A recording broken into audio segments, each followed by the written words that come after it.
get our gloves because it's chicken and nobody wants to touch raw chicken. Glove one on. So the pan is already oiled and it is on low medium heat.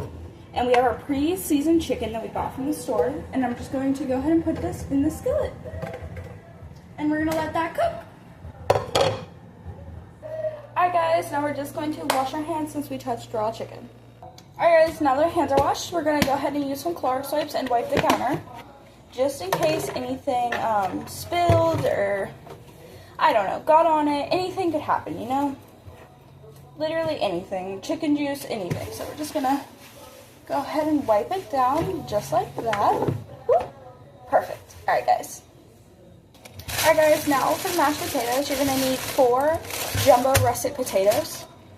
Just a little heads up, there's music in the background, don't mind that. So, 1 potato, we're going to throw her in the sink so she can get washed, because gross potatoes are not our thing.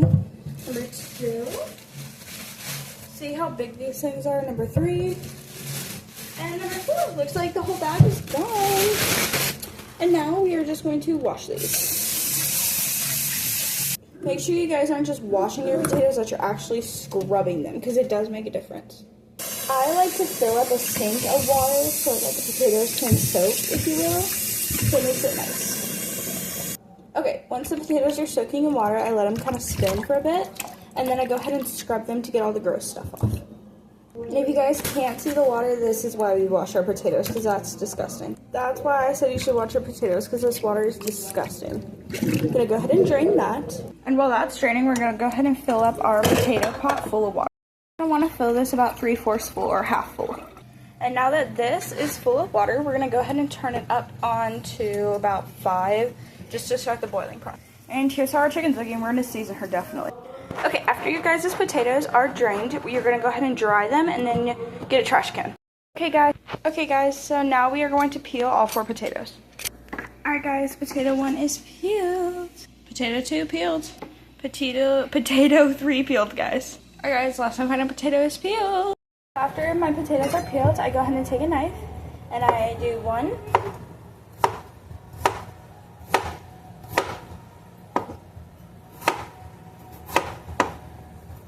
perfect, just like that.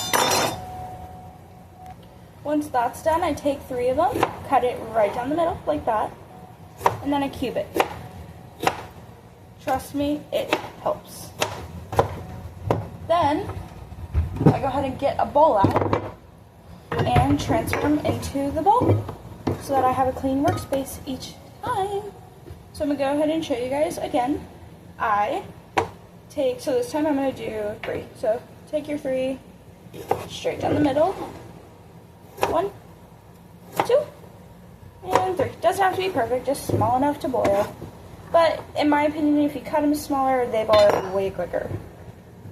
These little tiny ones, I kind of just, it works. So yeah, I'll be back when I cut this one. Okay guys, this is the aftermath of potato 1. So now we're going to cut these. Okay guys, here's how much we got out of potato 2. Do a little ASMR for you guys.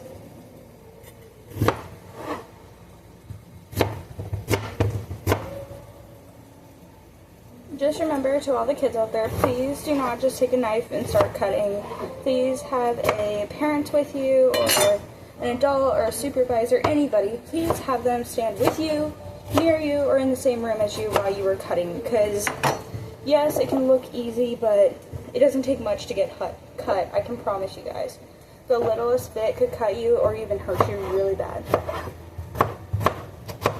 And even people who have done cooking for years and years and years still cut themselves and make mistakes. So please just be careful or have an adult sit with you.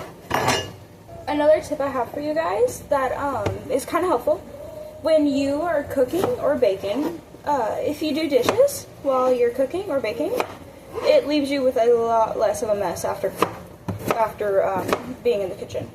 I've started to notice that if you actually just do dishes while you're cooking or cleaning, it makes it a lot easier afterwards. Because let's be honest, every time afterwards, when you're done cooking, baking, or whatever you're doing, making a snack, you don't feel like cleaning after you're done. So if you do them while you go, you'll have only 1 or 2 two things, or you'll just have the plates you ate off of. So yeah, it's really, really nice. So that's what I've been doing, which is hard for me because I normally do everything at last, but okay. Potatoes are cut, and here's what we're left with. I'm going to go wash my hands because I hate the way potatoes feel. Okay, hands are all washed, and now we're going to transfer these into this pot. Alright guys, potatoes are in. So now we are going to add lemon juice, pepper, and salt into our chicken. Yes, it is already pre-seasoned, but I always think the more seasoning, the better. Perfect. Just a little bit. And then you have your pepper. I'm going to go ahead and just do a lot. Pepper cannot hurt anybody. And then you have your salt. Just a little bit to give you seasoning. I'm also going to add some garlic powder and some onion powder. So just a little bit of garlic. When I say little, I mean a lot. We love garlic in this house. So do I. Garlic is so good. And then onion. Do what makes your heart desire. The next thing I'm going to do is some corn. We're going to drain this because all the juice is gross. Okay guys, so now we're just going to transfer the drained corn into the container. And all you guys are going to do is add some butter, salt, and pepper. Makes it perfect. This is how much we're going to use. I'm doing about a teaspoon. Just in there. Pepper, do enough that makes your heart happy. And then salt, you really don't want to overkill on. Just like a perfect amount. Don't put your salt, your pepper, or your butter away because you're going to need them for the potatoes anyways. Now we are going to put this in the microwave. So we're going to get ready when we're ready for it. So for your mashed potatoes, you're going to need butter, salt, pepper, milk, preferably whole milk, sour cream, and ranch. Okay guys, so that's everything you're going to want to do for now. I will be right back when everything's done. I'm not sure if you guys know this. One way to check to see if your potatoes are done is to, here I'll show you guys. Take your spoon, grab a potato, take a fork, and stab it. If it goes through easy, then they're done. But if it's like crunchy, you know, you can feel like the resistance and they are not done. While you guys are waiting on your potatoes, go ahead and get out your strainer so that you can drain your potatoes when they're done. While you're waiting on everything, go ahead and get out 20 big serving plates, 3 forks, and 3 napkins to serve. It has been like 6 minutes and believe it or not, the potatoes are almost done already. You guys can call me crazy. A meat grinder works perfect for squishing down the potatoes. It's awesome. It makes it so quick. I have a green onion right here, and what I'm going to do is when the potatoes come out and they're like made and plated, I'm going to cut this up so that it looks pretty. It's a garnish, if you will. I'm going to give the potatoes 3 more minutes and they're done. Okay guys, so the potatoes are done. They're ready and they're ready to be strained, but I'm going to do that off camera because I don't want to burn myself. Okay guys, so while they're draining, you're going to want to get out a separate bowl so you can make a minimum. What I meant to say is so that you can mix the mashed potato ingredients in. Okay, here is the aftermath of potatoes. Alright guys, so here's your little behind the scenes. Spatula, and you're just going to go down, in, and up. You're going to have a couple ones that fall out. Don't worry about those. Those are not worth your time. Okay guys, so here's what my spatula looks like, and now I'm just going to take a butter knife, scoop down, and make sure none of our potato goodness is on there.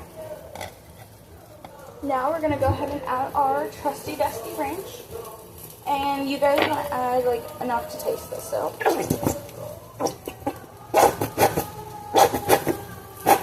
Beautiful. Milk, don't add too much, but make it count. Just enough. Sour cream, same thing. Don't add a bunch because we don't want it gross, but this helps it make it so much more creamier. So, about yay much. Beautiful. It's a big batch, so you're gonna use extra if you're making a big batch. So 4 big potatoes will get you this much. Salt, don't add too much, but make it good. Pepper, you're going to want a nice amount, but not too much. It can be gross and spicy. Butter, make it count. It needs to have butter. It just needs it. And then, that's it. Go ahead and mix. Okay, just taste it. She needs a little more salt. A little, guys. Be careful. Some pepper. Beautiful. Alright guys, now that the potatoes are done, we are going to start the corn. Alright guys, so go to my YouTube short to see the rest.